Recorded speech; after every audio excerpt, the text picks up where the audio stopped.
I want to inspire people. I want to, like, I've always been this weirdo growing up here and, you know, in my travels and everyone I meet, like, I'm this weirdo who kind of urges people, hey, you, like, there's a whole world out there. There's this whole, like, stuff you can go and see, and I can see that you have something really awesome inside of you, but you're a little shy about it. Let's let it out. Let's really work with this because you're awesome, and I can see you just need to release your inner beast, and then you're gonna conquer the world. And I've always been that guy, and I've had, you know, effect on people's lives because of that. And the music was just like an extension of that always. And the message is, I can basically say, my message would be, break free of your culture, wherever you were raised, wherever you grew up.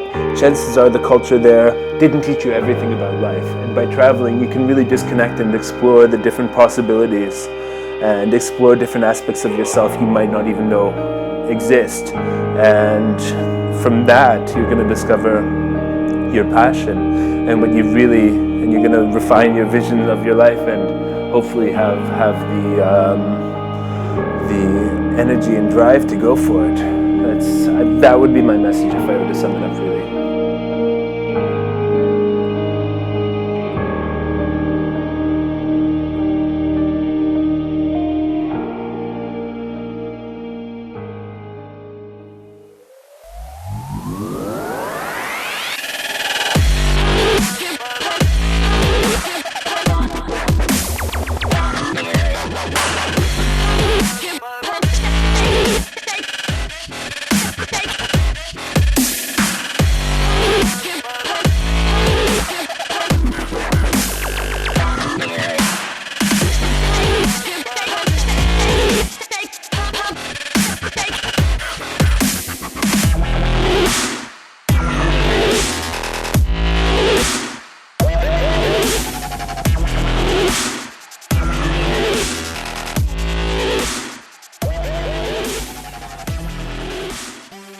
Hello, welcome to episode number 6 of Toronto Real. My name is MJ and my guest today is Erik Mut. Erik is a tech entrepreneur who's been in the business for over 16 years, and he's also a singer-songwriter with a band called Worldly Savages. So it'll be interesting to see how these two integrate together. So Erik, thank you for coming. My pleasure. Yeah, it's amazing that this place is 2 blocks away from my high school, Northern Secondary School in North Toronto here, because like I was just walking over here and I had sort of flashbacks about what it was like to be in high school. No, I couldn't wait to get out of that place. I mean, I was just this sort of person who was always with this do-it-yourself sort of attitude towards life, and it just became very tedious to be in this school system. And yeah, so it just reminded me of that. So now you're coming back, you're like, I'm in control now, I don't... Yeah, but you can never be in control of anything in your life, is what I've learned. I mean, but I've made a life as much as I can based on my own values and my own path, so. Okay. So how did you become a musician? What's the story? Fair question. Well, I was growing up in Toronto with my father, who was in the music business. So it was all around me as a child. I got really surrounded by these sorts of characters growing up because my dad was working with all these artists, you know, some of them quite famous. And I was in that atmosphere. And I guess it sort of rubbed off on me somehow. I guess it sort of like was something that just got bred into me by my surrounding as I was growing up. And it's funny because like a couple months ago, I was walking down the street with my producer of my band, Caspar Wijinberg, in Belgrade. He's a Dutch guy who lives in Belgrade, had a kid there. And we were walking down the street with his 8-year-old kid.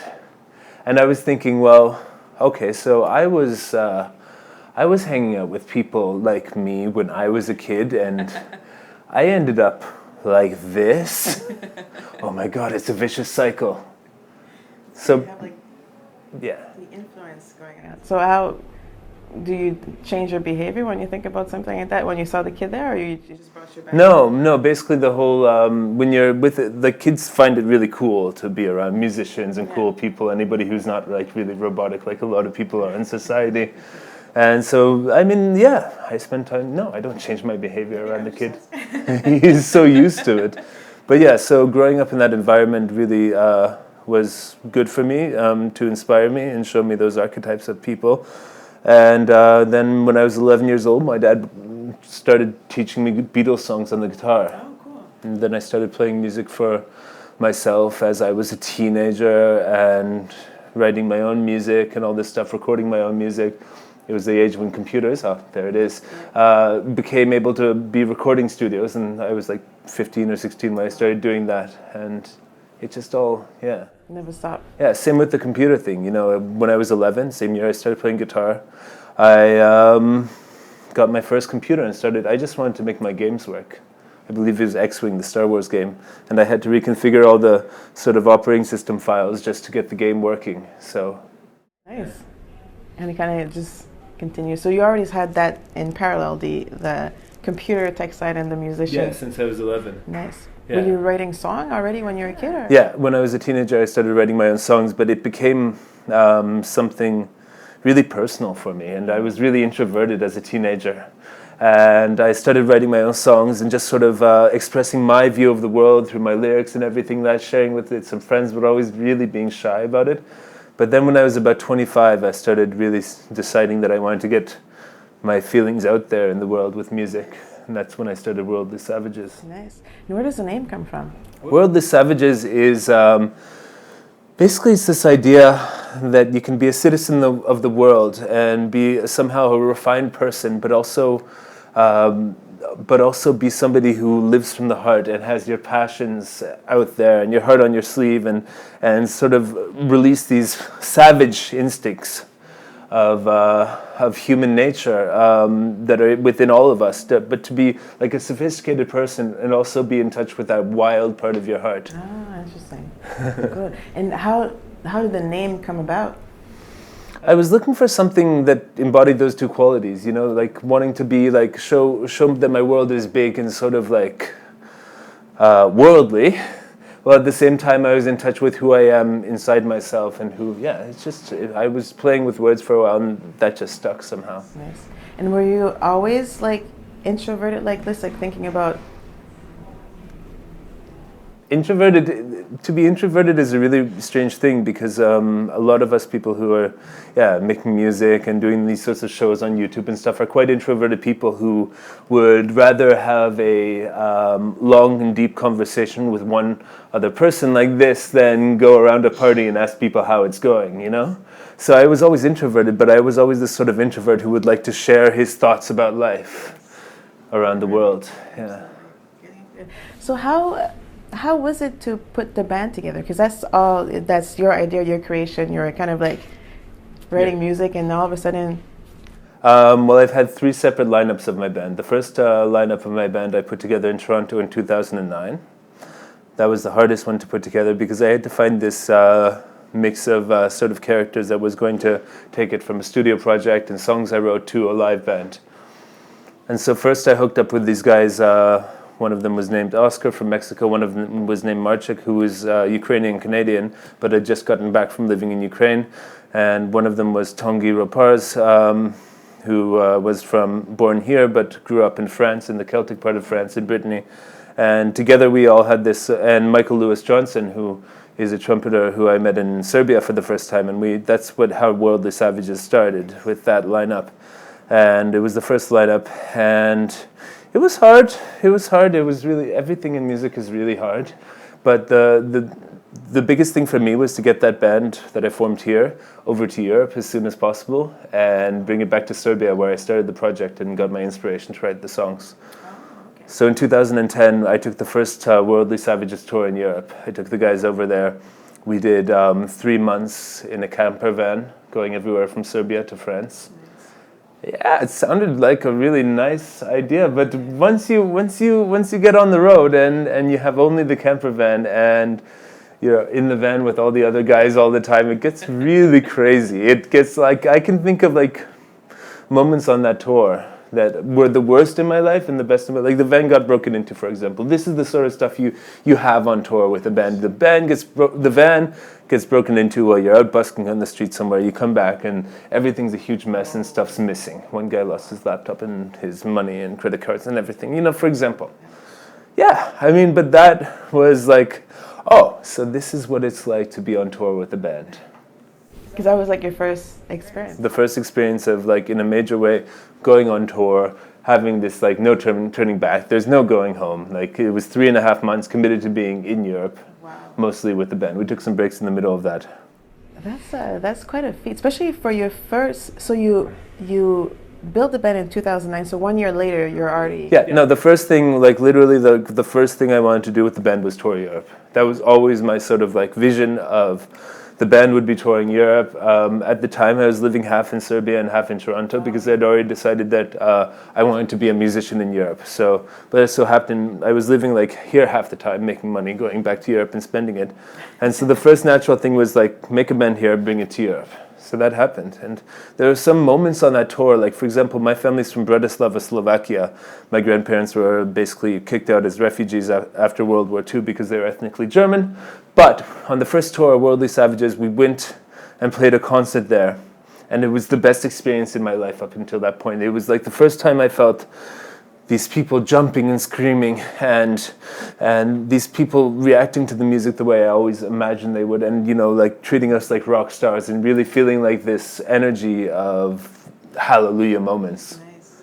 Yeah, and so even though the first tour was really hard, I found the inspiration to go on in that one concert that my grandparents were from a city. You know, 60 years later, I go back with a band, and somehow with the ancestor spirits around whatever it was, it's a great concert, and it gives me this new zest for life. Nice. It's kind of like the energy of the whole moment, the space that kind of like.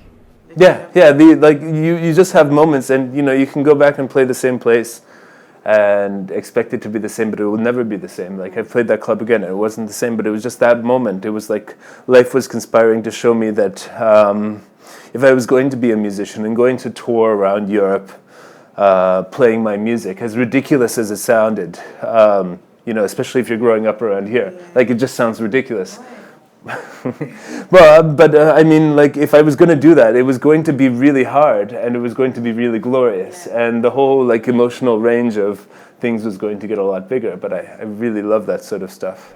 Good. And was that like one of the first few concerts that you did when you were there, or it was like throughout? It was like in the middle of the tour or something like that, maybe closer to the beginning. But yeah, it was. Nice. There were some good experiences, some okay experiences, some empty rooms, as there always are on tour when you're playing every day. But then, bam, you know, people jumping, screaming, wild party, you know. Wow. And what was your first concert? Was it here in Toronto, or was it? Well, I'd done stuff around Europe, like as a singer-songwriter, playing my songs. I'd done all this stuff. In 2009, when I was still forming the idea of the project, I went to live in New York City for 1 month and did open mics every night, just so I could get like here's a room of people, here's me, my guitar, my voice, my songs, let me sing them for the people and see what reaction I get. And that, you know, just to try different crowds out, and you know, people who aren't expecting it, and just boom. And how did that feel? It was great. He said it's one of these things that people might not know, that like, oh, I just wanted to form a band, and then like 1 year later we're touring Europe. There's actually work. No. There's always lots of work. I mean, it's ridiculous how much work music can be, because it's not really quantifiable how you're going to get there. But just I would say to any musician who wants to start out, play as much as possible for as many different types of people as possible, just so you can get that confidence going, that when you get up on the stage, you know what you're doing, and you know how to broadcast your emotions in such a way that hits people in the right way. And do you find a difference in the crowd compared to like New York, Toronto, and like different places in Europe? It's different everywhere. Like literally, it's different everywhere. You can play different places in different cities that are the same. You can play different nights. I like to view it like every time you play a concert as a musician, you're creating some sort of whole microcosm of culture and sort of emotion that you have to. You as the musician are ultimately in control of it, but you have to win them over, and you need to speak to them, and you need to make them feel a part of it before you get this thing going in the room, which is what makes for a great concert. How does that feel to kind of like be? I've always wondered when I see some of these artists, like recording artists that are in, like they control the energy, and people are starting to sing their own song. It's the best feeling in. It's better than sex for me, honestly. Like, I mean, you have a room full of people, and you're up there singing your truth and your passion, words that you wrote, a band that you put together, and at a show that you called up and booked yourself. And all these people are curious enough to come and see you, pay a ticket or whatever, and you know, they're sitting there with their drinks before the show. They know something's going to happen, but you go on stage and you make it happen. Nice. It's one of the best feelings. I mean, everybody knows that it must be awesome, but I've been there and I can tell you that definitely it's awesome. Something about the energy, like there's something that I always wonder, like the type of energy that comes that way. So you said that the group, there's 3 iterations of the group. Yeah, the second one was in London, yeah. Okay. Because what happened with the Toronto guys is, while we were touring Europe and stuff like that, they, and a little bit before, they started doing another project called Lemon Bucket Orchestra, which is still based in Toronto. A lot of people know them around here. And they came back to Toronto, and Mark, the violin player, was leading that band. And his sort of North Star was to follow that project because he had been living in Ukraine, learned all these folk songs from Ukraine, and he really wanted to bring that home to Toronto. And around that point, we were playing these parties that I started called Wild East in Toronto, and they became really popular, really fun, 200 people having a great time, and then after parties that lasted until the sun rose the next day. But I had felt that I really wanted to get back to Europe. Mm-hmm. What's that pull? That it seemed that you have a pull to always go back to Europe. I was born here, but my family is from Europe, and I was raised with this sort of culture of these people who left Europe because of the war and came here afterwards and sort of froze that culture in their minds, raised me on culture from there and stories from there, stories of the war. And I just was taken to Europe a lot when I was a kid, traveled by myself every year since I was 18, and the blocks of time in Europe just became longer and longer. Okay. So I was always like, let's go back to Europe. And because I just love all the different countries and cultures there and the strange characters you meet and the absurd situations.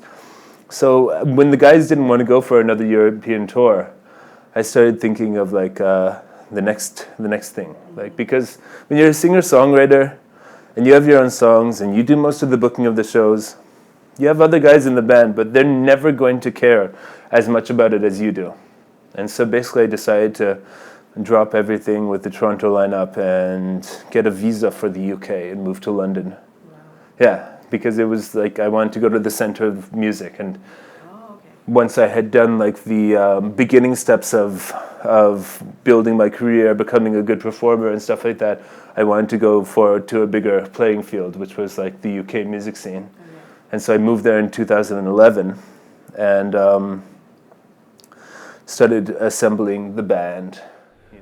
How do you just assemble? You put an ad out? You try everything. Yeah. You try everything. You look for people. You ask people. I'm looking for... The hardest for me to find is a violin and accordion because they're kind of niche instruments, but they're very much a part of the sound of my band. But you just go, you post on, Craigslist, Gumtree, whatever it is, all these little things, and you find people, and then you have to put together a strange mix of people that somehow functions as a unit, as a team. How do you know that you found the right people? Well, you can make mistakes in that area sometimes. And again, it's every time I put together a lineup of a band, it's like creating a microcosm of culture, Because, the reality is you might not like each other a lot, but you're going to be spending a lot of time in each other's pockets, basically, in the van and stuff. And yeah, you just find, you need a violin player, you take the best one you can find. You need a drummer, you take the best one you can find. And you just put it together and go. It's never perfect.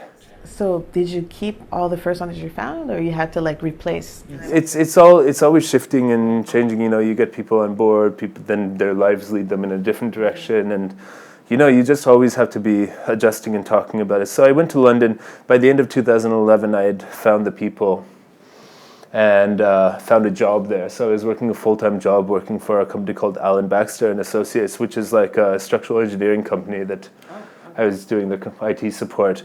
And so I found these people and we started booking the next European tour, started working a full-time job, playing almost every weekend in London or little cities around it in the UK.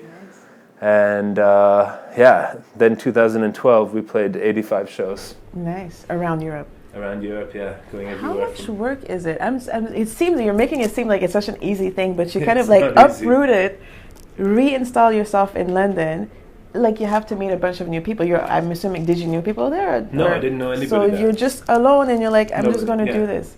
Yeah. It seems more complicated than whatever. Well, yeah, but I also really like that chance. Like when you break everything down and bring your life to zero and have only the lessons that you've learned from before. I mean, literally, you have no choice but to make it work. Yeah. There's no clinging on to things. You're completely outside of your comfort zone and just like go for it. You have no excuses at that point. Your back's against the wall. Yeah. And I really love the fact that I put myself in that position a few times now. Really cool. With the band. Can you walk me through what was day one when you arrived in London?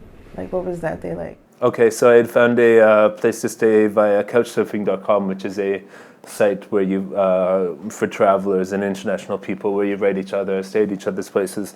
I was lucky enough to find a Polish girl there who said, you can stay as long as it takes you to find your own place here.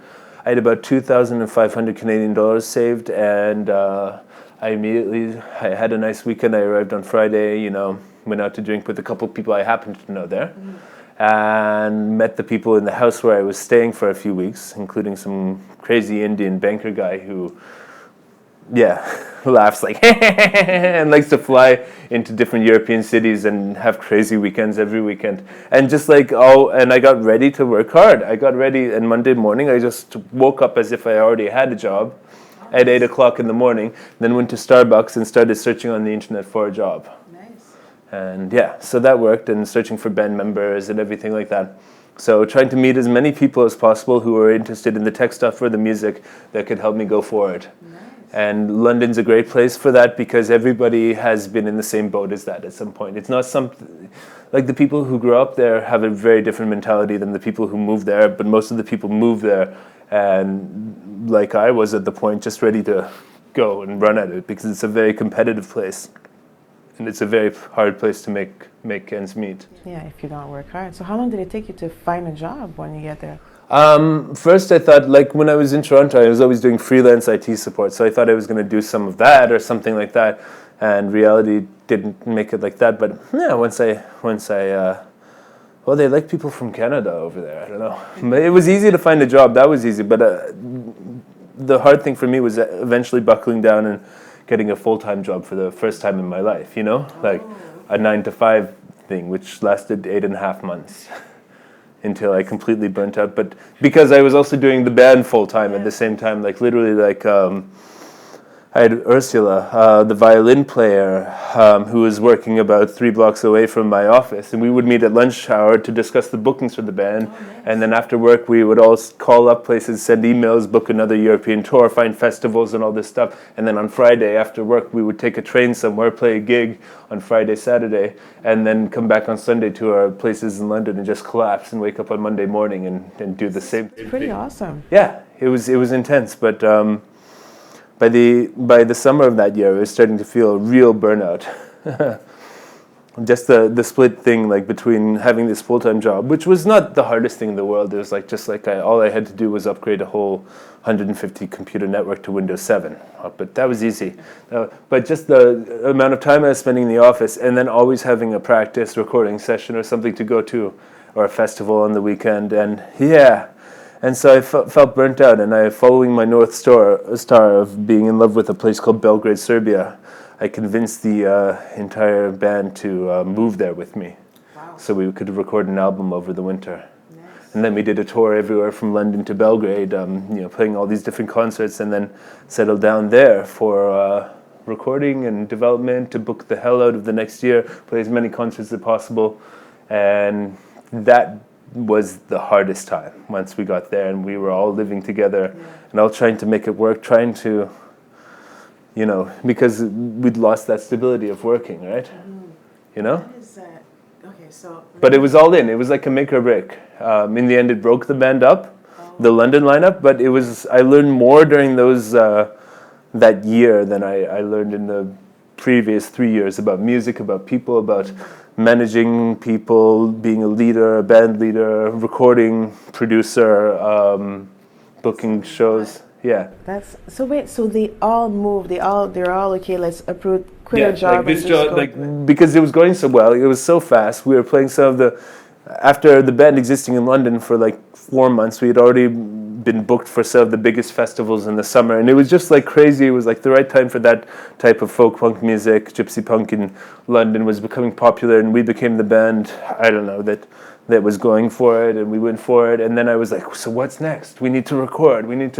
I want to get back to Serbia, get back to the roots of the music and my inspiration in the city. And it was just, let's quit our jobs and move to Belgrade. I know it sounds crazy, but let's take it to the next level. And we did take it to the next level. But for example, when we got to London, or to Belgrade, we were all living in a 2-room apartment, like so twice the size of this room, and 6 of us. So for example, I mean, and all that stuff that you hear about bands spending too much time together and, you know, getting in each other's hair and arguments and bitterness and all this stuff, it's all true. I tell you, it's 100% true. But we managed to make it through that winter, recorded a LP, the March Towards the Madness LP, and then we began on a 2.5 month tour in the March, and we finished in May. And in London, and it was 2.5 months of going on the road. We went to Scandinavia, you know, all over Germany and Eastern Europe, you know, all this stuff, and then it was time for everybody to take a break and go their own directions. It was like it drained everybody's energy, and they're like, yeah, and also things like the violin player and the bass player, Ursula and Ivo, they were together as a couple, and that adds a layer of complication that, you know, like. And just these situations, when you look back on this sort of experience, you only remember the funny parts, the good parts, and it's like, wow, I lived through that. But there were some real miserable times where, But it's all part of what makes the music, you know. You don't get these sorts of crazy situations like working in an office job. You don't get this sort of crazy situation working in a restaurant, or, you know, like it's music, it's rock and roll, it's living it. I mean, and so during that time, what was the most, like, from your memory, the most exciting or interesting event that happened during that tour with the band? Well, it's all really a blur, but there's like some parties that you just remember, like okay, well, we took a break, then we got back together for summer festivals, and there was one festival that summer, 2013, in Czech Republic, Colors of Ostrava, and it was exactly the type of festival I always wanted to play. Tent full of, you know, I don't know, hundreds and hundreds of people just really into the music, and it was just like, that's the highlight, and that became the template for the next level. And it's always about taking those moments and anchoring the really good moments where you feel like you're at the top of your game, where you see those crowds of people jumping, and then even when you have the shitty moments later, when you have the difficulties, the shows that aren't that good, you know, the silly arguments between band members and stuff like that, it doesn't matter because you know where you're going. Yeah. It's like your guiding light in a way, like as you're the North Star, as Peter Sage said in the seminar. Yes. Yeah, the North Star. As long as you have your North Star, you know what you're following in the sky, then what's happening down here is just obstacles, you know? Yeah, that's it. I mean, and through that whole experience with the guys I met in London, it was really, I really kept my North Star. Unfortunately, we realized that it wasn't really working out, mainly because it was this feeling like they had spent, you know, like quit their jobs and moved to Serbia and put so much energy into this band that they couldn't really feel like they were an equal part of, because it was always my project and my songs and my little world that I was like really a bit of a control freak about, a lot of a control freak about. And so basically, like, I realized that sort of format for, like, I was really good at convincing people, this is so awesome, come with me, everything's going to be, but it wasn't, you can't always like reach those expectations. So, you know, because everybody has their own needs and stuff like that. And so after that, I really realized, like, for the third version of the band, the one I'm basically with now, I just decided to stay in Belgrade, where I wanted to live, find a business I could work online, which I'm still working now after 2 years. And by the end of 2013, I started finding people who were interested in playing with the band, but they were willing to accept that it was really like my thing, and they were a smaller part of it than me. So it's Erik and the band. Erik and the Worldly Savages. That's what I started calling it, Erik and the Worldly Savages, because before that, they just thought they were one of the Worldly Savages, and that entitled them to have say in it, even though they were all my songs and most of my sweat on it, you know? Yeah, so it's like a question of like always finding this way that people are involved in stuff, because it's very easy to get emotional with music and music business, and yeah, it's always this this crossover between like pleasure and professionalism, you know? Because you need to be really professional to play in a band and deal with all of the schedules and timelines, and you have to accept that you can't always do what you want. But then there's always this chance that you are going to, you know, meet somebody who you want to drink with all night, and you know, yeah, it's crazy. And it's non-stop partying, non-stop drinking, and all that stuff. But I try to remain like in this zone where the only thing that matters is the shows and how they go, and everything else is just a small thing, but they can't threaten that. Yeah, you kind of like laser focus on the whole purpose of the band. So then I realized that with the third lineup of the band, getting people from Serbia, I would have to be more specific about what people's role in the band were, what the rules were, just to avoid these arguments and stuff. And now I feel I've succeeded in making a band that's more professional. And and how long have you been with that final band? Well, right now everything's always changing. You know, we just added a new accordion player, Luca, and we just added a new bass player because And the other thing that happened like around the time when the London band was finished, I met this producer in Belgrade, Caspar Wijinberg, who's from the Netherlands but has a kid in Serbia with his wife who's Serbian and lives in Belgrade. He's a really talented producer, and for the first time I felt this like synergy of a producer who had the skills that I was lacking in production and engineering, and he has a home studio, and just my other half in terms of here's crazy Erik, and he hears this stuff in his head, he can sing the song and play it on guitar, but we need all these other instruments to fit together in a way that makes a recording that's really big and sort of actually reaches the level that Erik is hearing in his head in the strange broadcast from the mothership that he happens to be, you know? Nice. And so that's been the thing for the last year and a half, recording with Caspar. And I also realized that recording music and playing live are two completely different things. Like it's like having a live play and trying to film a movie. They're completely different things, you know? With movie, it's all about getting the good shots and editing them together. With recording, it's the same. With the live show, it's about these are the people in the room, we are the musicians, and creating a moment between everybody. And so with Caspar and producing the new stuff, we started and we made the choices of like the best musicians that we could possibly find for the recording to play. Like we have this drummer Yeki, who is one of the best drummers in Serbia, and you go there with a song to his little studio. 2 hours later, he's never heard the song before, but he figures out all the parts in a way that's genius, and we record that, and then we take it back to Caspar's place at the bass. Caspar plays bass as well, and add my guitars, and then figure out which instruments go on top of that, but all in a way that like a master chef would do, you know, trying all this different stuff, slow cooking it, and whereas like a live band, you need everybody to play together and make a thunder. Interesting. It's almost like one is more about the energy that you kind of create, and the other one is creating an art piece that's very finicky. Yeah. Very cool. Very, very cool. Interesting. So now that I'm treating both those things as different things, the results are a lot better, because before it was always like have a live band and you play the songs around, but then you go into the studio and it's like, why doesn't this sound, you know, why doesn't it, but now it's different. So is that the first album that you're producing, or you had other ones before? Well, I had we did March Towards the Madness with the London guys in 2013, And that was getting closer to what I wanted. And actually, I remixed it with Caspar a couple months ago, and now I can be really sad that it's even closer.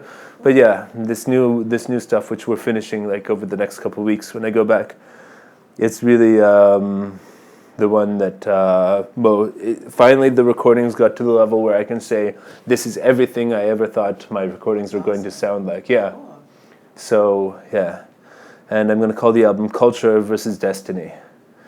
And because I find that this theme of destiny really runs through my writing, and this sort of, I don't know, this idea that life is somehow guided, but you also have choices, and that you need to put your journey into your mind and then follow it nonstop, and then things are going to happen that are going to help you, and there's going to be struggle and all this stuff.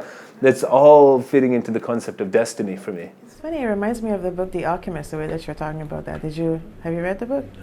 It's kind of the same type of ideas where there's help for you if you decide to take on the adventure, and not know exactly what's going to happen, but you're going to go with your feeling, and you're going to have the help that you need to do. Yeah.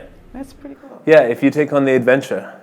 Yeah, that pretty much would be exactly what I've been doing since 2008, I think. Nice. Since you started. Yeah, because before 2008, I was living in Toronto full time. I had my own IT business around the neighborhood of Rosedale and Moore Park, where I grew up. IT business, homes and businesses, fixing computers for people for $85 an hour. You know, you do one or two of those every day. Everything's fine. You know, I had a great apartment in the annex on Bloor Street, right next to Lee's Palace, and everything was fine. But then I would go every year to Europe and backpack around for 1 or 2 months and really have adventures. And that eventually, the blocks of time in Europe really got longer and longer. And in 2007, I spent a little bit of time in Serbia for the second time. Went to this festival, Guča, which was like mind-blowing because it's a bunch of gypsy trumpet bands that run around a village playing for whoever gives them a little bit of money. And that's the whole festival. And that really opened my mind. And when I came back to Toronto in 2007, at the end of it, also I'd spent lots of time in Vienna and Bratislava, where my family's from, that year, really opening up these sides of myself that I found layers deep within myself that really worked over there, but never really came out in my life here because, you know, like I was too much in my comfort zone here in Toronto, yeah. And it's a very comfortable place. And so, yeah, in 2008, I decided I'm going to move to Serbia and become a musician. And that was accepting the adventure. I didn't know, like, what was going to be. Like, so cool. Yeah. And did something trigger it? Like, can you think about a specific moment when you're like, okay, that's it, I'm going to Serbia? Or I can trace it exactly. Basically, it was, Christmas 2007. So I'd been to Serbia, to Guča, the festival with all the trumpets and the gypsies and everything. And basically I'd been to that. It blew my mind, opened me up. I met lots of crazy, wild people, had a time of my life. And then Christmas 2007, I went to a quote-unquote Guča-style party at the Sound Academy in Toronto here, organized by the Serbian community, where they brought a band from Serbia that played the same sort of trumpet music and stuff like that. And I remember the next day after this party, I was like, wait a second, I need to move to Serbia. Because even though this is the closest thing that you could find in Toronto, Serbian people with a band from Europe, you know, coming and playing this type of party, I just didn't feel, it was just like this sort of diaspora, watered down version of it, where I wanted to be in the real Balkan culture, you know. I don't know, it became clear to me at that moment. It's like almost like a little teaser saying, remember that? Yeah. I'd done, And also another moment was after I had already decided I was leaving, I got to be a DJ at the after party for one of my favorite bands, Go Go Bordello, which plays similar music as me. And basically I was a DJ at that after party, and then the lead singer came and DJ'd with me, and we threw a big party. And once I felt his energy, that crowd, and how he moved the crowd and everything like that, I was like, yeah, it's the right thing. I'm moving to Serbia, I'm moving to Europe, I'm going to be a musician, I'm going to do this in 2008. But then I got sucked back into Toronto because my grandmother died and I had to come here and help my parents deal with all of that, you know, get rid of all our stuff, get rid of the apartment and stuff like that. So then I started living this 3 months in Canada, 3 months in Europe thing, which was my rhythm for about 3 years. And then I really got acquainted between the difference of the culture here and the culture there, who I was here, who I was there. It's easy to make money here and spend it there, and so I had my artist life 6 months of the year, crazy Eastern Europe, whatever, and then I came back here working, and that's when the first lineup of the band started. Very cool. Yeah. So walk me through the process of how do you come up with your songs?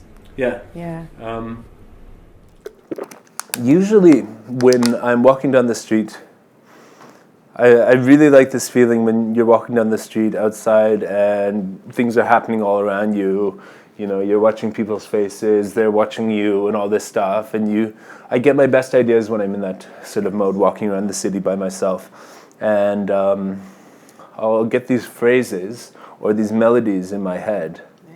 And I'll just I have a little recorder, a Sony dictaphone, where I can just hit record and sing a little melody, and it sounds ridiculous when you listen back, but it's enough for me to get this picture later of how I was feeling in that moment, what the words were, what the melody was, and then I'll listen to that stuff later, and slowly a vision of a song will develop around it, you know, the chords on the guitar and stuff like that, the rhythm and everything like that.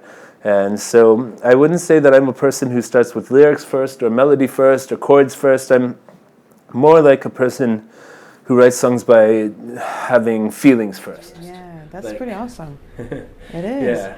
So Yeah. it's almost like you're connected in a way to be able to know that you're supposed to listen, to actually take notes. Yeah, well, I don't know where it comes from. It's just the stuff I hear in my head. It's crazy if you try to describe it rationally, like, oh yeah, I hear these melodies in my head and that's how I wrote this song, you know, like it's like coming from the mothership, you know, like, but I mean, that's what it is, and I'm sure a lot of people who write songs, you know, like Paul McCartney says that some of his best songs he heard in his dreams, like for example. Yeah, yeah. Oh, well, I follow some artists, and one that I can remember actually is Michael Jackson. I was saying that's pretty much what happens. You just get a feeling or something that you just have to work with it and remember it, and then you kind of work with it afterwards. That's why I have the little recorder, because normally I don't remember them until I hear them again. And then if I remember them after I hear them the second time, then it brews, sort of, it ferments in my mind, it becomes something tastier. Very cool. And how often does it happen? Or do you find, does it happen more in certain areas, certain place, certain surrounding, or it's just like whenever? I don't know, it can happen anytime anytime I let go of the control of how I'm feeling or what I'm thinking, I get into that mode. It just happens, and when it happens, and you have to be grateful for it when it happens, and sort of let it take your soul over for a few minutes. There's a song that because I was able to listen to a couple of your songs, and I saw a couple of videos, and the video, what is it called? It's called Night of Hope. Hope, yes. What's the story behind the video? The video and the song. Okay, so the song, how to describe it? It was around the time in 2013 where I knew that the days that I was going to be playing with the London lineup were very numbered, that it was like all going to be done in a matter of like 1 or 2 months, and we would play our last concert at Passing Clouds in London in September, and then I would be like really on my own again, and it was like, oh, whoa. You know, life is rigged to bleed you dry. It's just like I felt like that took everything from me, and it was just I needed to stop, and you know, there was no future, and like, but I had this hope that I was going to grow it back stronger. I had this feeling like, and it just came. I was in Edinburgh actually. I was traveling around in between concert dates in Edinburgh, Scotland, and I was waiting for this. I was waiting for this girl that I'd met a few days later. She wanted to come to Edinburgh, but I wasn't sure if she was going to come or whatever. And that song just started coming in my head. First time I was in Edinburgh, the vibe of the city sort of inspired me. Everything was sort of coming together. And then over the next 6 months, it became a song, which was the first one that I recorded with Caspar, my new producer. And long after the whole lineup of London was gone, and it was that song was really like the reset of Worldly Savages and starting again at zero. And it was like, it was nothing but options for me at that point, because it's like, I'm all alone, I met this great producer, there's no one else in the band right now, I can get the best drummer and hire him to play the drums on this, and I always wanted to do stuff with trumpets. Like, I always wanted to have this like gypsy trumpet style, and I've got this great melody for the middle of the trumpet solo, and it was like complete freedom. And so we recorded that, and it turned out really well. And then the video, the video stars Alexander Milenkovic, who's actually the guitarist in my band and my assistant manager now in the band. And the video was inspired by, he was having some trouble with some things in his life. And the way that he sort of, he approached his life and all his troubles was not only like you could see the sadness in his face and what he was going through, but it was also kind of funny. It was also kind of, it had something like this dark humor to it.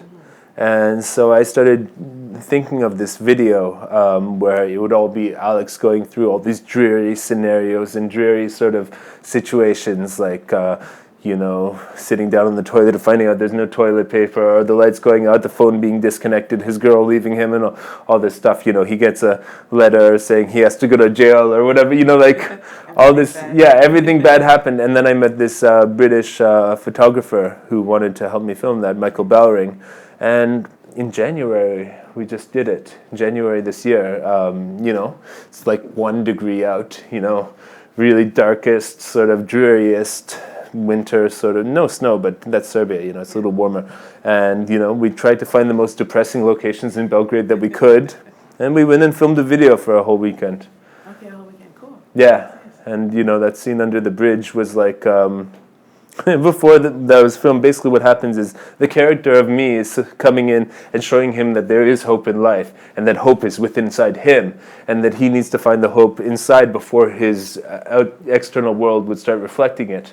And we were sitting there, it was raining, and we're sitting in this cafe, and he's asking, so how are you going to show that you're giving him hope? You have to show this with your body language. I'm like, don't worry, man, I got it, don't worry. So then we found the place under the bridge, set up there, it's raining, it's 1 degree, it's winter, it's miserable. And I just start doing these weird shamanic type hand movements over him, and that, I think it's a good scene. I'm happy with how it turned out. But yeah, it's it's hard. The video is like, that one turned out pretty cohesively, but the video is the next thing that I really want to conquer. Like how to get thousands or millions of people to watch my music on YouTube, make videos of that quality. It's the next sort of thing now that I've got the sound there. Cool. Very, very cool. That was very interesting. And there's a message. It seems like there's a mission behind what you're writing, and you have a mission, right? I want to inspire people. I want to, like, I've always been this weirdo growing up here, and in my travels and everyone I meet, like, I'm this weirdo who kind of urges people, hey, you, like, there's a whole world out there. There's this whole like stuff you can go and see, and I can see that you have something really awesome inside of you, but you're a little shy about it. Let's let it out. Let's really work with this, because you're awesome, and I can see you just need to release your inner beast, and then you're going to conquer the world. And I've always been that guy, and I've had effect on people's lives because of that. And the music was just like an extension of that always. And the message is, I can basically say, my message would be, break free of your culture, wherever you were raised, wherever you grew up. Chances are the culture there didn't teach you everything about life. And by traveling, you can really disconnect and explore the different possibilities and explore different aspects of yourself you might not even know exist. And from that, you're going to discover your passion and what you're going to refine your vision of your life, and hopefully have the energy and drive to go for it. That would be my message if I were to sum it up, really. Yeah, and you kind of see it in some of the videos. There's another video, I forget the name of it, with the girl that seems to have like a very boring life, and then at the end she kind of like just breaks, because you keep telling her like... Yeah, that's called The Evil Never Sleeps. Yes, that's the one. That one was, because Milica, the director, both the actress and the director were named Milica, but Lee Filipovsky, Milica, was the director, and she kept on getting that from the music, and well, I knew her in Toronto when she was going to Ryerson University, then she moved to Belgrade where she grew up, and we collaborated on that, and I knew this actress from Vienna, also Serbian, who I asked to do this, and she said yes, and so we picked her up one time, and on the way back from a gig in the Czech Republic, brought her to south of Serbia, and we filmed the concert portion of that, and again, but the idea is very much this sort of boring life, breaking free from the boring life, and I mean, I could do that video 1,000 times because I just feel so many situations in my life are like that. So many of my songs sing about that. And just this idea of we don't always end up in the sorts of relationships and in the sorts of situations that are true to who we are inside. You know? Like rarely, actually, unless you do something. Yeah, well, it's the way that we're conditioned, by our parents and stuff like that. It's to fit into the society that we're raised in, It's not to be ourselves, I mean, it's great if you can find a way in the society that you're raised in to really, be yourself, not compromise yourself. But it's rare. It's really rare. And, with all this personal development stuff and all the guests on London Real I watch and all this stuff, I mean, all of them basically say a different version of that. Yeah. And I'm saying a different version of that. I'm saying that I found that by moving to Serbia, for Christ's sake. And if for somebody else, it might be staying in the same place and doing something different, or it might be doing the same thing they're doing now with a new sort of passion and authenticity. I don't know, but I definitely needed to get out of here, and I never look back on that. I'm making connections again, but it seems like your songs are telling your stories in many different ways, and people can relate to that because that's essentially what you did. You kind of got out of the comfort zone and just went for the call for adventure to discover who you were. Yeah, and there were lots of moments where I felt so lost and confused about the whole. I even have this song called "Lost and Confused," and it's about if you can make all these changes in your life, but still, if you have something missing inside of you. No matter what you do on the outside, you're still going to feel this confusion and this sort of if you're chasing something in your life, you're not going to find it until you find out why you're chasing it. This is like Peter Sage, This is what he talks about a lot. When I was at his seminar in London, the Millionaire Business School, last month, the biggest thing that I learned is that I already am what I seek, and that I should live my life as if the things that I want to happen have already happened. Nice.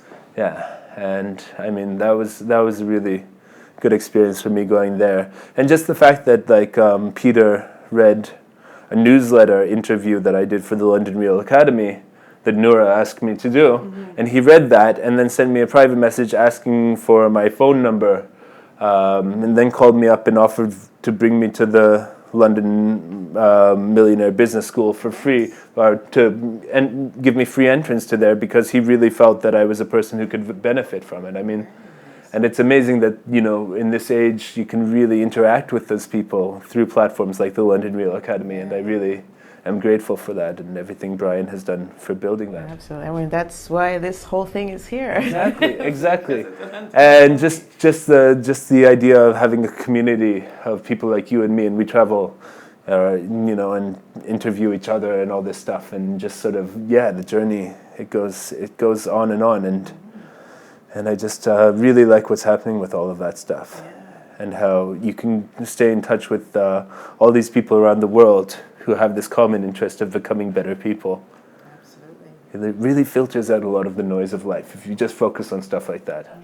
And I think it opens a whole new world that you're not aware that's there if you don't actually start seeking these things and kind of working on yourself and be like, oh, wait a minute, I thought the world was this. And the more you kind of open up, you're like, the world is huge. There's so much stuff that you can do. It's ridiculous. Yeah, exactly. I mean, I feel really lucky that I was raised by a family that already like came from one part of the world, moved to another one, and a father who was into all this crazy hippie stuff, and then the music business and all this stuff, raised me in a really broad way. So it wasn't that much of a jump to like become a musician traveling Europe. But even for people who were raised in really sort of like more, I guess, like strict ways or whatever, like there's no excuse in this day and age not to find things that you're passionate about, not to watch shows that on YouTube or whatever that are actually what you're into and all this stuff. I mean, we're in the age of everybody can broadcast themselves, and that's amazing. Yeah.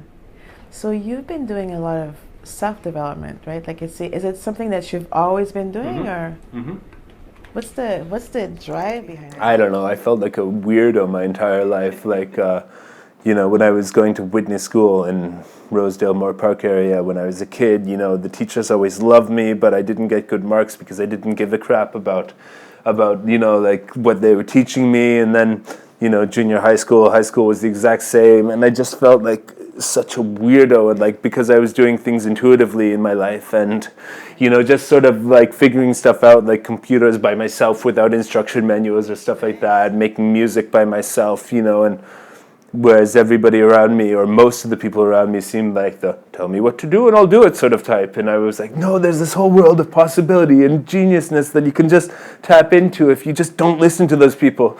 And so, then, I mean, when I was 18 years old, I fell in love with a girl in New York City who was from Ukraine and half Gypsy and half Jewish. And then I spent a year and a quarter like with her, living in New York, living in Toronto, traveling Europe and stuff like that. At the same time I started going to university. Yeah, that really opened my world up as well when I was 18 to have that sort of, New York City was amazing, of course, living in this Russian neighborhood of New York City when I was visiting her there, and just like, that opened me up. Then I went to York University. I didn't have marks good enough to get into U of T because, That's marks. No, but I did, and the last year of university, of high school at Northern over here, I tried ADHD medications, dextroamphetamine, which for the first time was just like, wow, you actually do care about stuff. You don't care about the stuff they were teaching you about, but you can focus on stuff, get stuff done, and all the noise. Yeah, so I realized I had ADD, like, at the age of 18. And once I tried these drugs and got prescribed them, it was like this whole world of, like, drive and focus opened up to me. And I started going to York University for politics for 1 year. Politics? And I really hated it. Like, I can't describe how much I hated it, like, because it was like the way the university system was at that point. They have to have people literally from all over the world coming there, and the curriculum has to be like simple enough so that Mohammed, Chang, Jose, and everybody from the whole world can learn the first level stuff and then progress to the higher levels. And I was like, oh God, because I was growing up, in a fairly educated environment, and like with this wisdom from my family and everything, and being the intuitive self-starter type. So then I was just like, my parents really wanted me to continue university after the first year, but I just no. I had to stop, and I already had my computer business, and the Computer Genius for Hire was called. I was putting posters all around this neighborhood and everywhere between here and Bloor Street, between Eglinton and Bloor, basically. Advertising myself as the computer genius, right? And people would call me, and my rates were high. I wanted to be the premium guy, so it was like started 65, 75, 85 bucks an hour. And so I got to go into the houses of all these really sort of rich and successful people in Rosedale, Moore Park, North Toronto, Yorkville, you name it, and learn about how they worked, and since I grew up around those people and I did all this work for these people, I got a good dose of what the habits and ways of thinking that it was like to be successful. Mm-hmm. And by the time I was in York University, I started that when I was 16, and when I was in York University when I was 19, 20, the stuff I was learning and the sorts of people I was surrounded with, it was just like, no, I need to focus on being myself and learning things in an unconventional way. So I dropped out of university, continued to take the dextroamphetamine focus pills, right, and Ritalin and whatever it was, and started going to the reference library at Young and Bloor, the big one. Yes, yes. And going in like whatever section I wanted, if it was philosophy that day, or psychology, or numerology, astrology, anything spiritual, strange stuff, comparative linguistics, whatever I wanted to learn about, I went. And since I was only working like 2 or 3 hours a day with the computer business, I had lots of time to explore personal development. And like one client actually at one point turned me on to Think and Grow Rich by Napoleon Hill, and and just to get on that page of the page of there are principles in life that they're not teaching you at school. There's a lot. There's a lot. And just things, being around successful people really helped me growing up to refine my approach, and like being on time, being serious about stuff, not making excuses about, going the extra mile, doing good jobs, One person I met really sticks out from that time when I was running Computer Genius for Hire in North Toronto. It's his name was Donald S. Mills. And he was the heir to Canada's longest, oldest law firm, called Mills & Mills LLP. They have an office at St. Clair and Yonge. And he was the treasurer of the International Lawyers Group, which takes one firm from country. And when you think of lawyers, you think of, I don't know, probably not the best people. But he was, he was like, I don't know, like 5th, 6th generation lawyer, oldest firm in Canada. And he was a really good guy. And really humble, really on point, he was really interested in me. He wanted to know everything about the computer systems I was setting up for him. Then he invited me to his cottage in Muskoka, lent me his Cadillac so that I could drive up there. And, when I was there, showed me everything, told me all these stories about how when he was a kid, when he met Albert Einstein and all these different things. And and just to be around this person, he was 71, 72 when I met him. And, he had his own plane, one of those seaplanes that launched from the Muskoka Lake there. And he took me around, and just to get this glimpse of this guy had everything in the world, all the wealth, everything. But he was humble and real and willing to share his knowledge about life with somebody like me. And, like growing up in Moore Park, Rosedale area, you see lots of people who sort of like clawed their way up with the money and, really nasty sort of people you don't really want as your neighbors, but you're kind of lucky that they just move into those houses and shut up and leave you alone. And then you meet people like that who are really good and leaders in society and can really teach you a lot about life. And so, he was, I guess, a mentor to me when I was about 22. And then one day I got a call from his daughter. And he had told me that he was learning how to fly a helicopter. It was one of his things, He was like 73 years old. But he wanted to learn how to fly a helicopter. So, and he told me like, they were telling me that I'm too old to learn how to fly a helicopter, so the things are backwards from flying a plane and all this stuff, but I'm going to do it because this is all I can think of that I want to achieve in my life anymore, something like that. And then one day I got a call from his daughter that he died in a helicopter crash while learning how to fly the helicopter. But 73 helicopter crash. He did what he wanted. Not that bad of a way to go.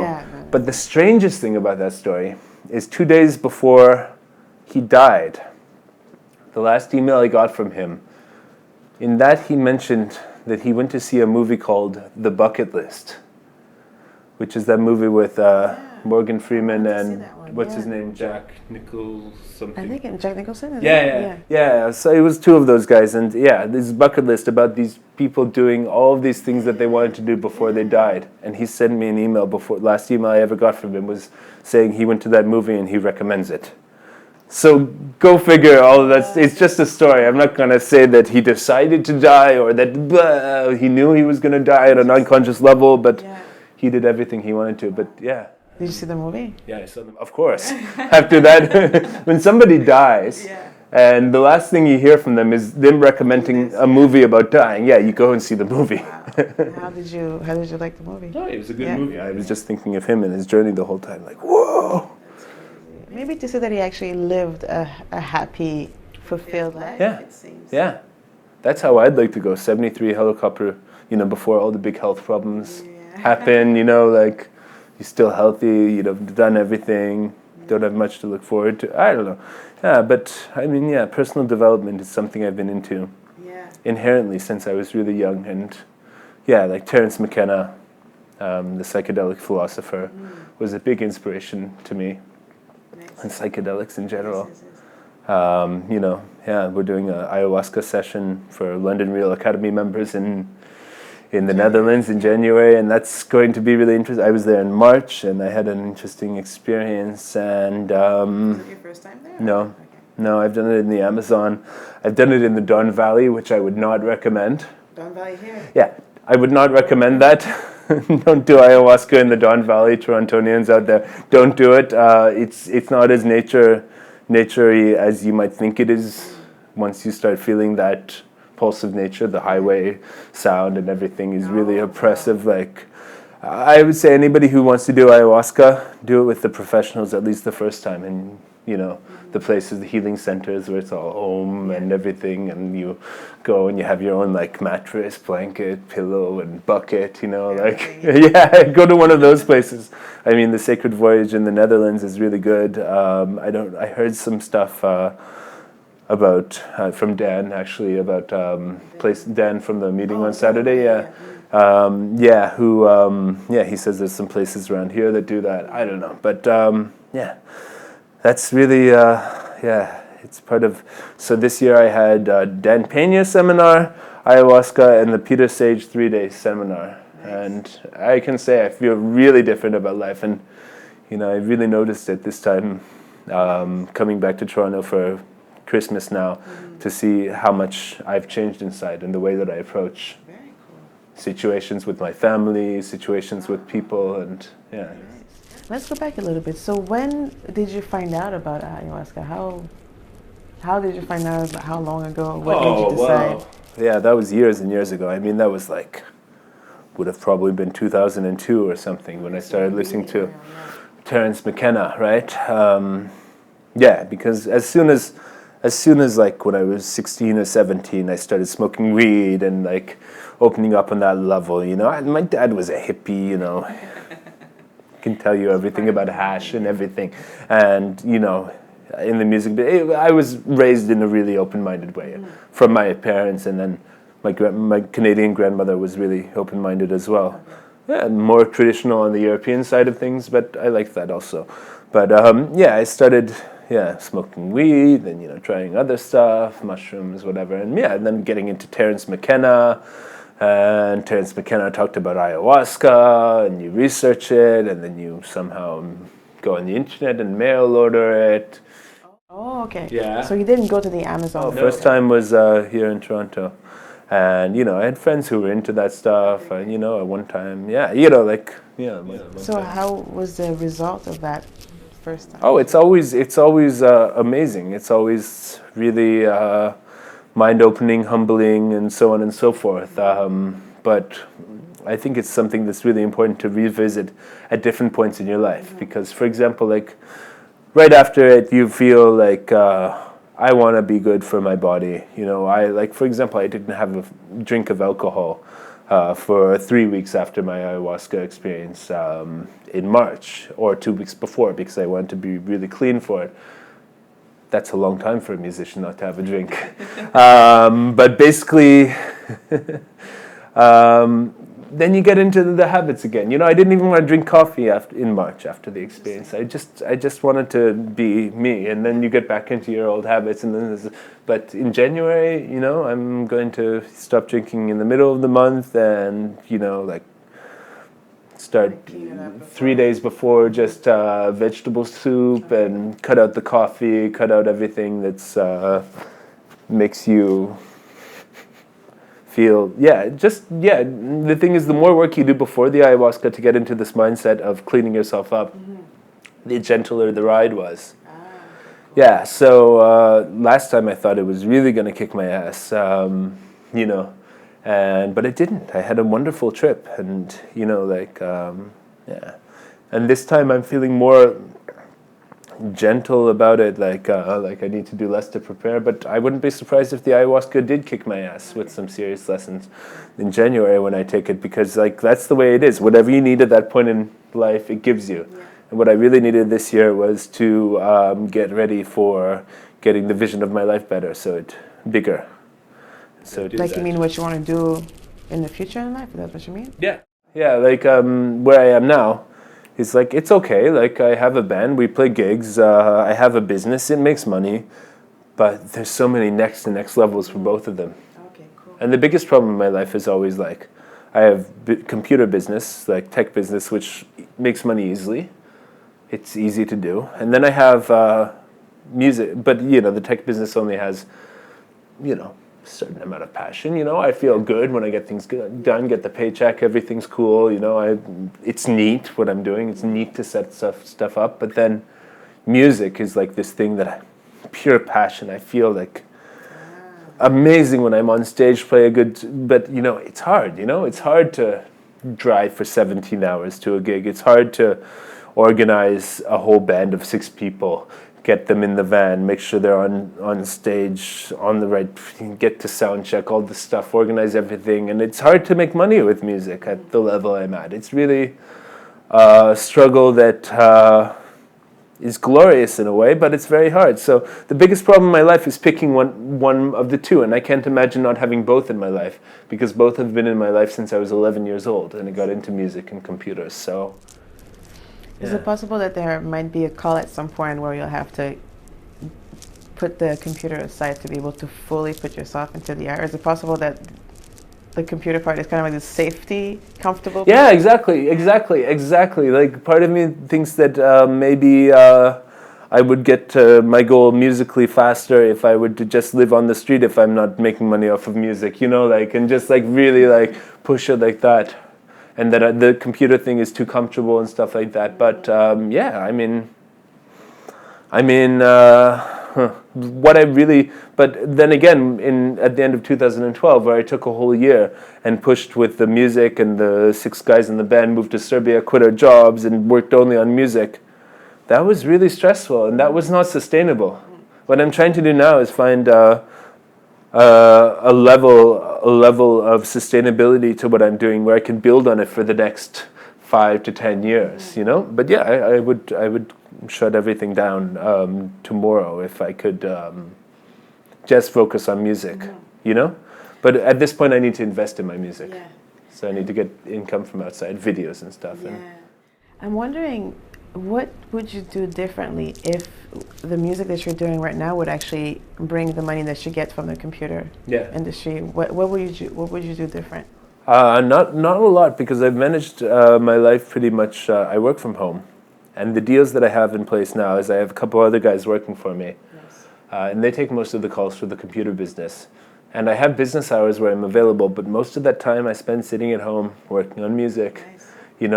Alexander, the assistant manager, comes for 12 hours a week, and we call everywhere, get gigs for the band. Sometimes I take my phone and computer and sit in the studio and record other musicians and record guitars that I'm playing in the studio with Caspar while I'm technically online for the computer stuff. If nobody calls, I don't have to work. But what would I do differently if I could shut down the computer work tomorrow and just focus on music? I would do longer blocks of time of practice and recording sessions, like where I'm more focused on that. Like, have 40-hour weeks of just recording, 40-hour weeks of just practicing, because actually I asked Peter Sage about this, like, how do I balance these two things in my life? And he says longer blocks of time with greater focus are what I should do. So I'm working on that. I'm working on getting rid of the part of my computer business where I need to be available for 35 hours a week to answer calls if they come in, because right now I've got 2 guys working for me. Like what I do is subcontracting from IT companies for first line technical support, the first person you talk to. I've still got a gig where only I do that support and the other 2 guys do it for the other company we get work from. And yeah, I just want to become this guy who is a leader in that area. But most of my time is on music. Most of my time is spent, music is where it's at for my passion. But I also like the other stuff. I like building the business. I like making money. I like training people. I like helping people with their computer problems. I like it all. And you're slowly getting into the video part. Yeah, video is like one of those things where, I mean, I can edit pretty well. It's good, but I really need somebody who can take that director's role, like Caspar did for the producing of the audio, you know, and really have somebody. And the video is really important, and also to get the message for the video right, because this year we did a video because, you know, like with the all these migrants coming to Europe. Oh yes. Right. So they all of them all summer were stopping in Belgrade in Serbia for a stop on their journey, basically, because they would come from Turkey on a boat through Greece and then up through Macedonia and then through Serbia, and they would stop there. Anyways, all of the people in my social circle were focusing on, you know, giving them material goods, which is fine and stuff, even though most of these guys have iPhones, these migrants, you know, honestly. So basically, my perspective on it was, let's see if they like music. Let's see if they would enjoy hearing a band come and play in the park. So I go there on Saturday night. Once with my friend, we were just walking around, we go in the park, sit down with the guitar, and instantly there's a crowd of 50 people. Nice. Oh, they're interested in this sort of thing. Oh, okay, so I called the guys. Tomorrow, we're going to go into the park before the sun goes down. We're going to play for the migrants.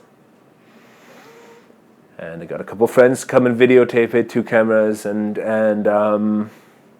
next thing you know, huge group of people, and we made a good time with them, and we put the video on YouTube, and it started getting coverage in the media. So that was really a wake-up call. For the video was pretty shitty, actually. Like, quality was really negligible. Like, it could have been a lot better, but it was the idea and the spirit where, like, you're hearing about all these like sad people, migrants thrown out of their country, you know, marching through Europe with frowns on their faces, and then all of a sudden there's this crazy guy with the blonde mustache goes in the park and starts singing to them, and they're all dancing and clapping and stuff. What I really wanted to do with that, and it's just like, it's not the way the media portrays it. These are normal people like you and me, who are just on a journey to somewhere else because the place where they came from is no longer a nice place to be. Exactly. And yeah, I mean, that was good. And I'm just trying to figure out what the next video that I can make that is that interesting. You know, I want to get on that, more on the idea side of things. Because if I can get the ideas for a video that's really interesting to people, then finding people to make it is no problem, you know? Or maybe coming with somebody who actually can come up with ideas by listening, being inspired by your music. Yeah, and the creative synastry and whatever it is, but yeah, that's definitely been on the list for a couple years to figure out how to make better videos and get more videos out there. And yeah, I want people to ride my ass about this because I need to get more of that, because that's the gateway to the next step. Yeah, because people are visual quite a bit. Yeah, people are very visual, and I find I'm more like on the sound level of things. Mm-hmm. Yeah. I'm sure within the academy there might be some. Some little poke here and there, but at least you started, which is kind of cool, and you seem to be going in the right direction with the ones that I've seen so far. Yeah, well, I mean, it's a never-ending journey, and there has to constantly be progress. And I find that, like with the 3 lineups of the band, the thing that I always saw as most important is when something's not working, when something's getting worse, a situation between band members or something like that, or when something is past that point of it's really exciting, it's growing, new experiences and stuff, it might be time to think of a different direction, something, I mean, I got so much of these moments where I just stopped the band completely and found all new members, just because my game was so different the next time around. And that's what they say about shutting down businesses, selling businesses, and all this stuff. Is once you're past that point, it's better to start something new than to hang on to something that's sort of falling down slowly. Yeah. Or at least redirect the whole the whole process of it. Yeah. Very cool. Yeah. And what have you gotten so far from, or how have you grown from like the ayahuasca, the Dan Peña, the Peter Sage? Well, how different do you see yourself after those? What that stuff really does, actually, I view it as more like it puts information in your head that actually allows you to strip out the information in your head which is not important. You're cleaning your mind with ayahuasca for sure, with Dan Peña, with Peter Sage. I can really say that all of those experiences have gotten me more to listening to myself rather than listening to what other people think I should think or what other people think of me or anything like that. I was always really stubborn in being myself before, but just to have these successful people like Dan and Peter to tell you that actually, yeah, the way that you succeed in life is listening to yourself, and that the things that your family have taught you might not be actually the right things to follow in life. I mean, that really hits home with me because I've always known that, and to have like a very rich man like Dan Peña to scream that in your face in the Ritz Hotel for 8 hours is it just brings it home somehow, you know. And that was my birthday when I went to that, and it was like, wow, that was my birthday present to myself to go to that seminar, right, and get that message. And yeah, okay, the approach of ayahuasca, Dan Peña and Peter Sage, they're all different. Ayahuasca is a gentle, motherly quality. Dan Peña is as masculine and father figure-like as it gets. And Peter Sage is somehow the guy who, he's the inspirational speaker, you know? Like, I feel like but, you know, like they've all learned, like Peter has learned from Dan, but Dan Peña, you listen to this man calling you a worthless cunt and that you've never done anything of any value and all that stuff, and you look at it compared to what you actually could do with your life if you were focused, and he's absolutely right.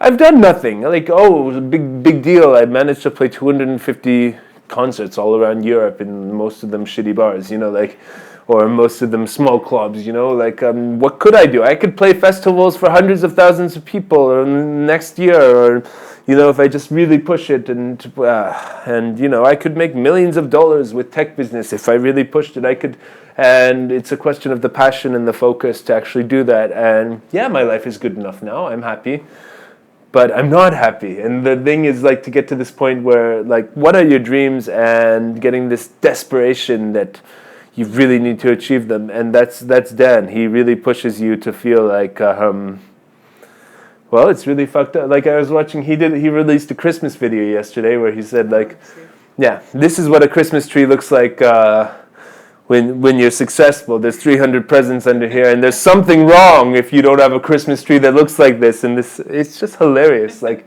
a lot of people see Dan Peña and they're like, oh, this man is so rude. But once you get his humor, it's really hilarious what he's saying, because it's true. And Peter Sage, well, he has a gentler way that's, I would say, yeah, his way is a lot more structural. He gives you the tools to do what you want, and lots of like warm sort of pat on the back as you do it, as you write your statement of who you are. Like the I am statement is very powerful, where you construct a persona for yourself that you get deep inside your unconscious of who you want to be, and you just repeat it, you know. Nice. And yeah, that sort of stuff. I mean, that was really good. Those 3 days were amazing. And yeah, but you could very easily go to those seminars, and if you don't try very hard to apply the stuff to your life, nothing's going to change. But I feel with the ayahuasca, if you go there and you drink the stuff, and you have an experience, it's a big change, and just the act of drinking the stuff will change you forever. Nice. And you're still willing to go and do it again? Because when I was talking to John, he was saying like the more you do it, the worse it tastes, and like to kind of like keep people from doing it after a certain amount of time. Yep. After Peru in 2009 in the Amazon, I wasn't very keen to try it again anytime soon until this year. So I mean, for example, but there are times when it calls you and I feel like it's calling me again. And I feel an opportunity to help people from the academy get into this experience and show them to the place where they're going to get the support and guidance that they need, and a peer group to do it with. Because like when you go to these things in the Netherlands, when I went in March, you've been fasting on vegetable soup for 3 days, right? So you're already in this mentality where you're different from, you're on this journey to healing and getting better. By the time you get on Friday night and meet all the other people who have also been fasting, you're all like, hey buddy, how's it? Oh yeah, what are you here for? Oh, you're already on this level. Just like when you go to these London Real Academy focus groups in London. I went to one in September, and it's like everybody's on the same page, and you have this really supportive, nurturing energy and this group of people where you can really express yourself to. And I'm really into creating that sort of thing, and you know, forming friendships based on that. Yeah, very cool. And do you have any mentors that you kind of like consult regularly to kind of help you through this process, you would say? Which process? The process of self-development and getting to this level. Yeah, well, there's all sorts of different people. I would like to find more people. Like, I really wish I was friends with somebody who is who I want to be in music. Like, my ideal mentor would be Manu Chao, who's an international artist who has been on a journey very similar to what I envision my journey being, and have already gone through. But I don't have that mentor in place yet for the music songwriter thing, but I just follow these people and their stories, you know. But in terms of business, yeah, I know some people who have done that sort of stuff that I want to do. In terms of the psychedelics, yeah, there's people. And I mean, you can't really you have people in your life who are mentoring you, but you don't call them mentors, because that has a certain pretentiousness to the relationship. And you know, like, you just have to keep in mind that you should always be listening to people who you feel are saying things that resonate with who you are inside. And if you go and build your friendships based on that, then it's easy to make your life better constantly. Very, very cool. The way that I'm looking at the way that you're doing your music and you're doing self-development, it seems like you're kind of doing that through your music.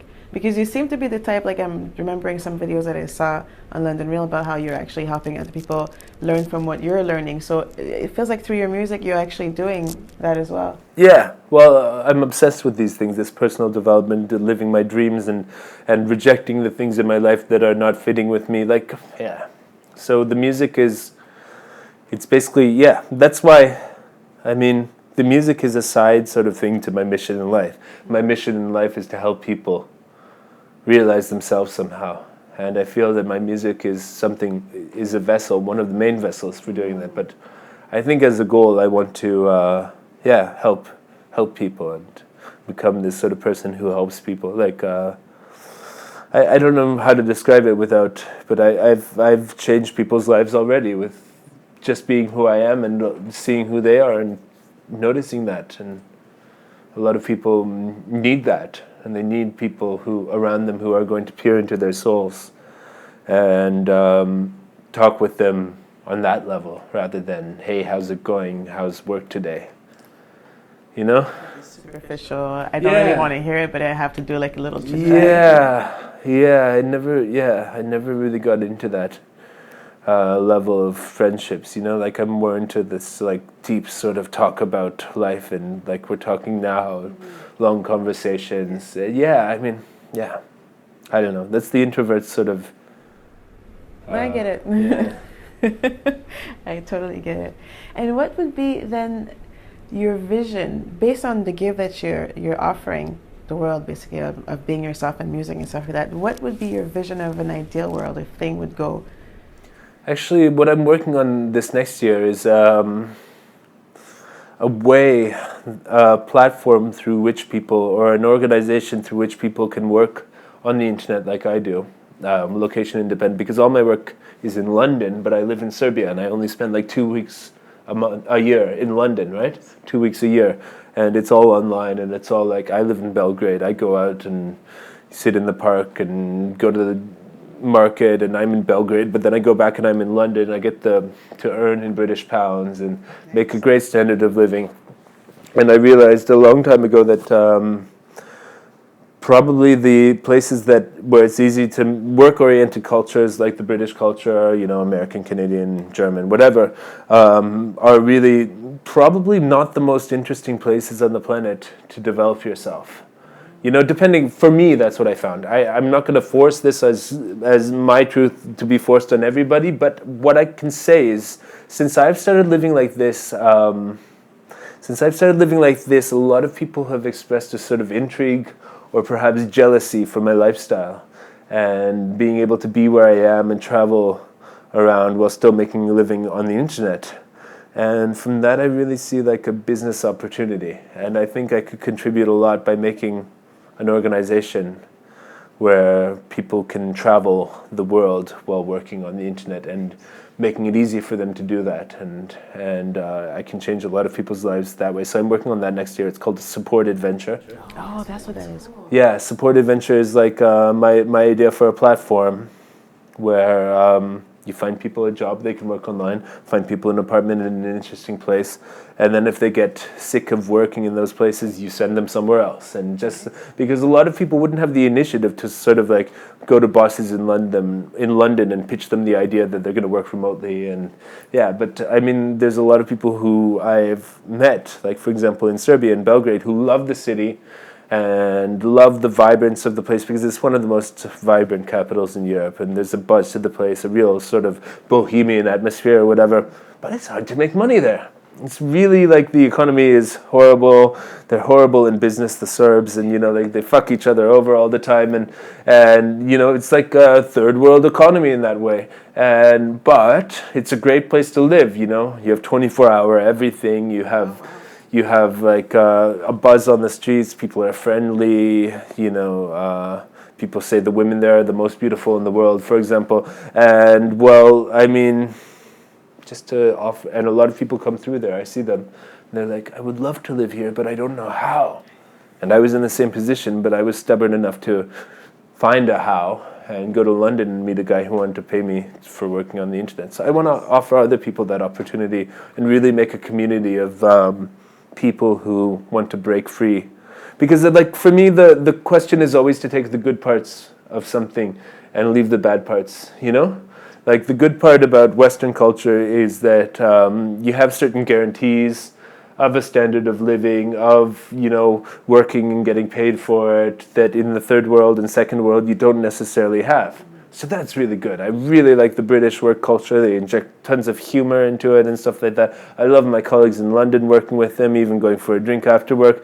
But I just don't like living in London. It's a really stressful place. I mean, I had to pay £500 for a room in some council estate, like slum in East London. And they're just like, why not cut that out and keep the working in London thing, make it internet, find a place I like, Belgrade, and just Supported Venture is going to be my platform for offering people those opportunities and making a community of people out of that. Cool. Is it already out? Or no, it's I just made the website last week. I've been talking to people about it. People either like get this blank stare on their face, like they don't know what I'm talking about, or they're like, "Oh, I would have been interested in that if you had found me with that idea like 5 years ago," or so. There's lots of interest, but I just have to figure out two things: how to find the best people, how to find the best clients. Because if I have good people, and I can find them positions like doing customer service for jobs that are really nice to work with, where you can really help people and really have business done that goes with values that I really support, like I have with my computer stuff the whole time, then I can make a really good business. So once I get back from the ayahuasca meetup in February, I'm going to really put my nose into that. But January is all about music, and then the healing ceremony for the... and as for the band, we're going to do a showcase at Eurosonic, which is the biggest music festival in music conference, music business conference in Europe. That's in just 3 weeks from today or yesterday, and we're going to showcase there and hopefully blow their socks off and get some people who want to help us get to the next level. Very cool. And when is your album dropping off? think it's going to be March. March, cool. I need to figure out this deal where we're going to release it how, and it'll be online, Selling records doesn't make all that much money anymore, but I'm proud of what I made. I want to get it reviewed in all these different places, Like, is it going to be like on iTunes and all these type of things as well? Or? Yeah, it'll be everywhere. Like you just literally you just upload it to one website, pay $25, and it's on iTunes, Spotify, Deezer, whatever you.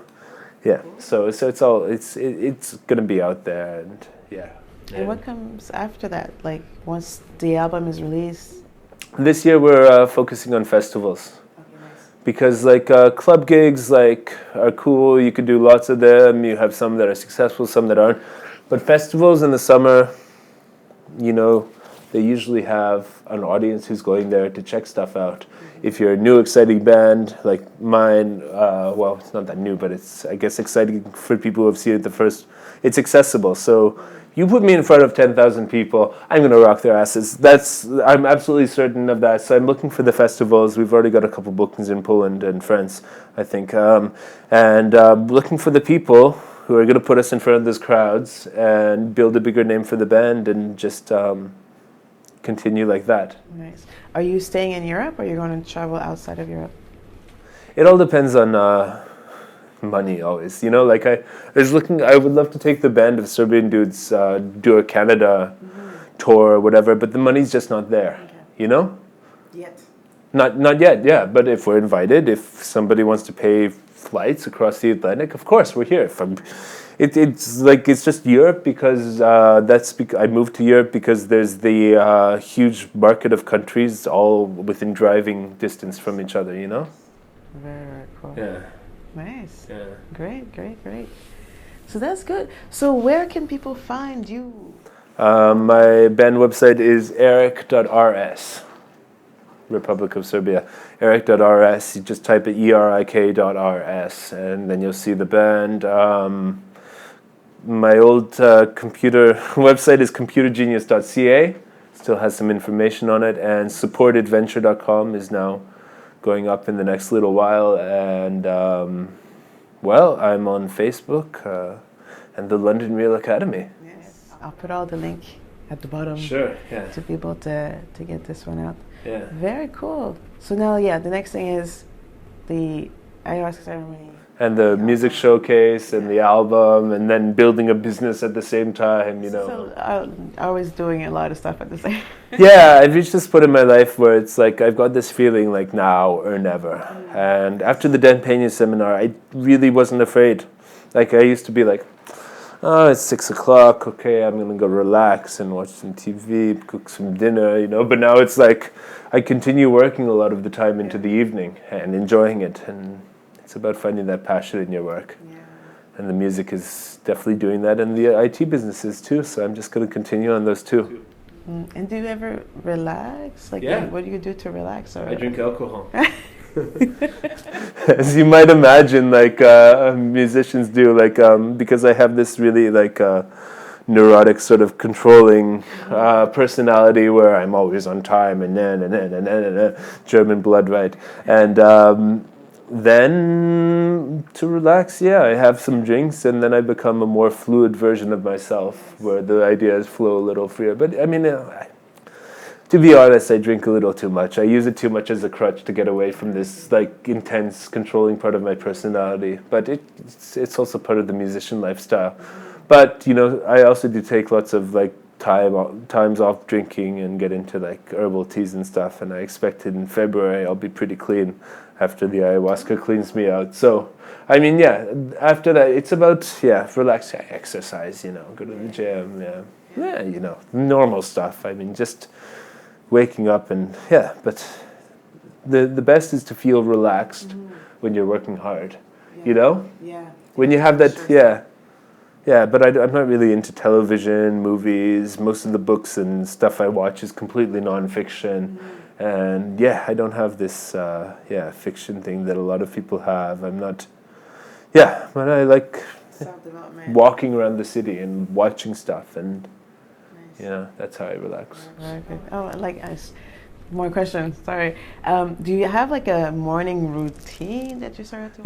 So I wake up in the morning, and since I work from home, I have an office in my home. So the key is to get out.